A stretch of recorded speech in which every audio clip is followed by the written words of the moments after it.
Good afternoon, and welcome to the second lecture in the 2011 lecture series, Global Diseases, Voices from the Vanguard. Most of you know that the Voices from the Vanguard is a joint effort between the Center for Tropical and Emerging Global Diseases and the Knight Chair in Health and Medical Journalism, Professor Pat Thomas, of the Grady College of Journalism and Mass Communication. And I appreciate each of you being here this evening. Our guest lecturer today is Dr. Bruce Christensen, who is the H. Edwin Young Professor in the Department of Pathobiological Sciences at the University of Wisconsin in Madison. First, I want to remind you of a couple of things, housekeeping things. The blue card lady is in the back. And those of you who sign in for Julie Moore's course, that's also in the back. There will be a reception following the lecture next door in Demosthenian Hall. Also, the next Voices from the Vanguard lecture will be Dezon Dixon Diallo, the founder of Sister Love, a community organizer and a champion of social justice. And she'll be speaking on March 22nd. At 5:30 here in the chapel, and I hope you'll all come back for that. Now I'd like to introduce tonight's speaker. Bruce Christensen received his bachelor's degree from the University of Wisconsin River Falls and his PhD from Iowa State University in medical entomology and parasitology. And I would like to point out that the current uniqueness of his emphasis. These days, some medical entomology is being taught, but there are fewer and fewer people actually training in straight parasitology. Most of the programs have gone away. However, Bruce was fortunate to train with a real parasitologist, Martin Ulmer, and thus Bruce is a real parasitologist, as opposed to some of us who dabble in parasitology. After earning his PhD, Bruce taught at Iowa State and Murray State in Murray, Kentucky, and then ended up at the University of Wisconsin-Madison, where he rose through the ranks to full professor. While doing so, Bruce accumulated a whole string of honors. He received the Henry Baldwin Ward Medal from the American Society of Parasitologists. He has had a much coveted NIH Merit Award, which is an almost unheard of 10-year grant from the National Institutes of Health. He was a Burroughs Wellcome Fund Scholar in molecular parasitology. He was elected as the president of the American Society of Parasitologists for 2003 and 2004. And this year, an honor that I expect pleases Bruce perhaps the most, he's been named the Clark P. Reed Mentor awardee by the American Society of Parasitologists. Bruce is very proud of his trainees. It turns out that getting to Athens, Georgia, from Madison, Wisconsin yesterday was rather a challenge. Our speaker was on 2 different flights that got canceled out of Madison. He ended up taking a bus to Chicago from Madison, and that flight out of Chicago was delayed sequentially for about 2.5 hours.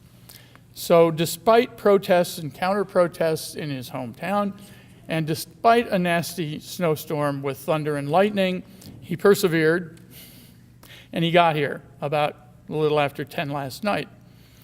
So when you hear his lecture, I'm sure you will appreciate his tenacity, if nothing else. I've known Bruce for quite some time, and I was not surprised at this tenacity. I'll stop with the personal insights there. It's a great pleasure now to have Bruce Christensen tell us about parasite versus mosquitoes in the jungle of Papua New Guinea. Bruce.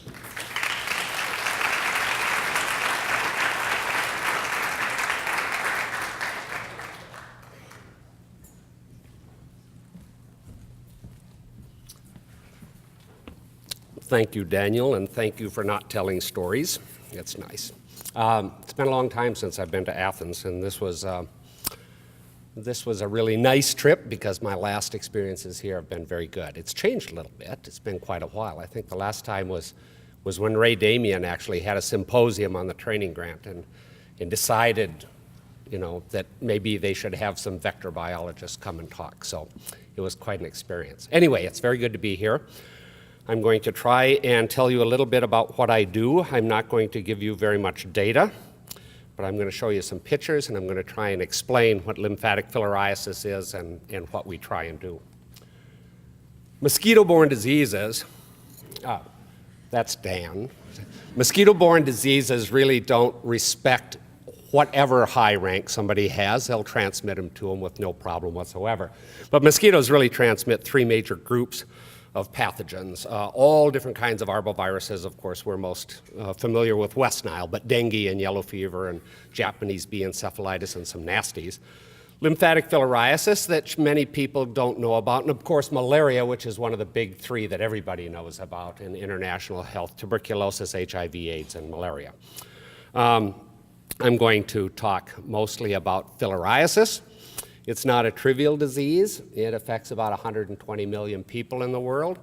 It's what we call a neglected tropical disease, and Dan is very familiar with these as far as schistosomiasis, probably lymphatic filariasis more because it doesn't kill people. I'm going to talk a little bit about malaria in ways that the malaria parasite and filarial worm parasite can interact in certain localities, and Papua New Guinea is one of these.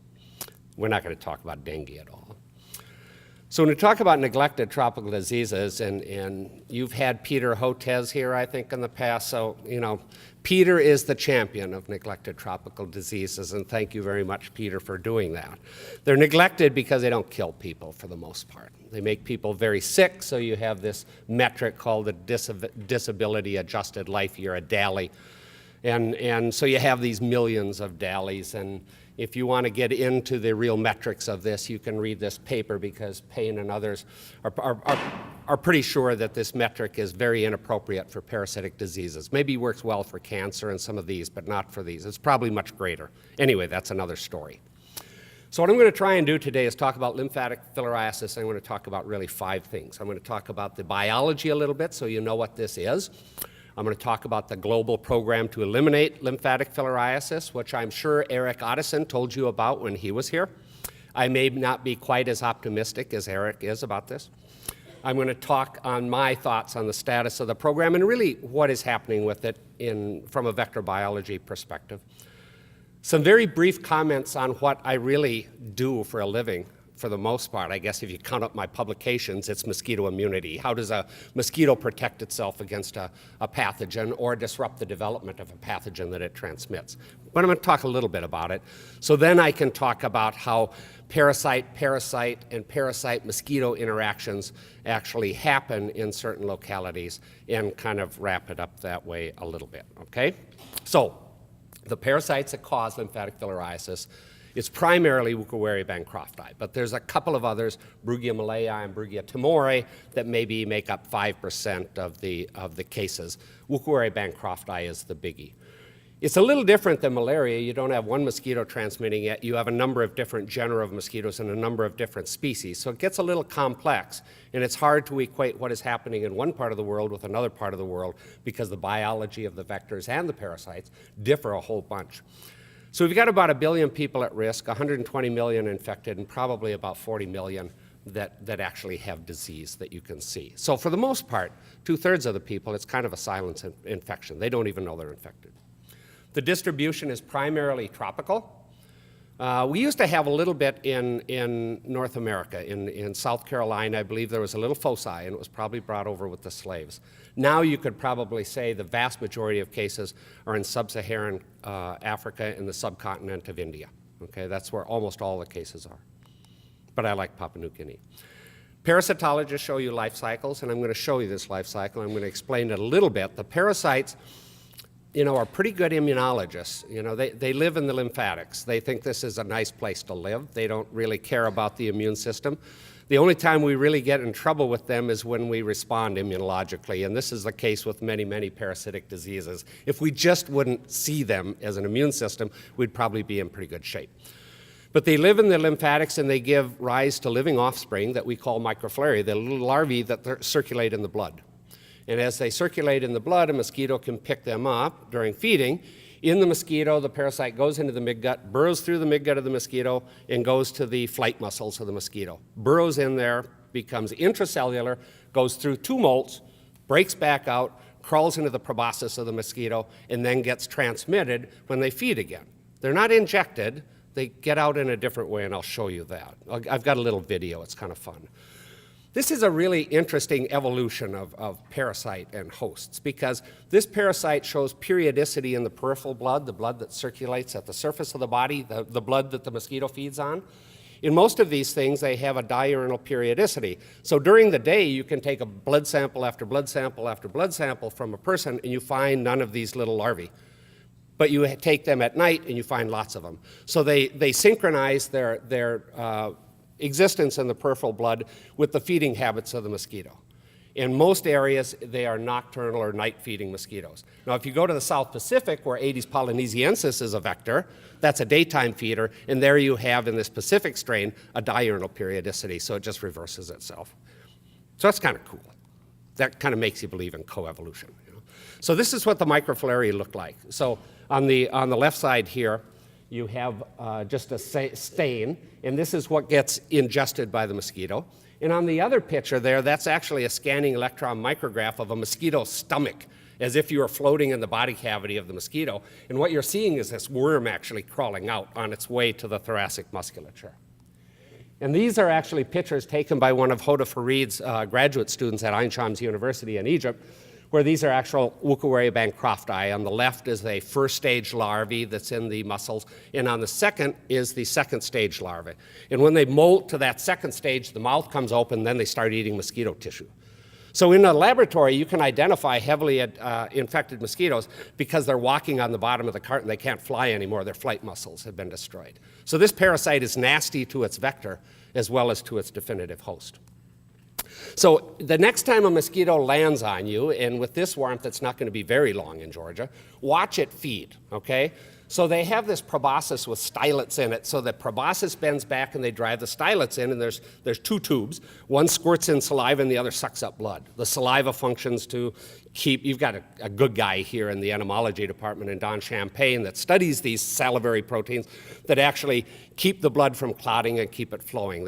It's a very interesting biology. But when this happens, the worms lie in this proboscis and they sense the heat, and then they physically break out. And then there's a little bit of mosquito blood that goes on the surface that keeps them nice and wet, and when they withdraw the proboscis, then these worms have to physically crawl in the hole. It's not a very efficient means of transmission. Probably most of the time it fails, but the reason it succeeds at all is because the adult parasites in the human host live for 5 or 7 years. So you don't need very many successes. But this shows you what happens. This is Sarah Erickson, one of my doctoral students, took this video. And so this is the proboscis of a mosquito that you see these worms are going to be crawling out of. And this is what really happens as they're feeding on you and they come crawling out. They're fairly big. They're about 1 millimeter in length, so they're almost macroscopic. So the next time you're in the tropics, when you watch a mosquito feed on you, you can look to see if there are any. No, you won't. No, that's not true. So it's kind of cool, and it's not very efficient, but it's efficient enough, okay? And it works. I think this is going to stop pretty quick. Oh, there we go. Okay, so in the human, what happens, of course, is you get messed up in the way you can get rid of fluids through your lymphatic system. And that's where you wind up getting pathology, because you get retention of fluids. So you get lymphedema in the legs. So that's the most common thing you see in most areas, is these legs start to swell. On the left is a woman from India, and on the right is one of the people in a village we work on the north coast in Papua New Guinea called Bogia. But it can get real extreme, and that's how it wound up getting the name elephantiasis rather than just lymphatic filariasis or lymphedema. Most people understand it as elephantiasis because the legs become so disfigured, they almost look like elephant legs, and they get that tough texture. And what we found out is much of this pathology is actually due to secondary infections with bacteria and fungi. I mean, for all the years we've known about this, it took this woman from Brazil to realize that you can actually treat this in a way that's pretty simple, and it works.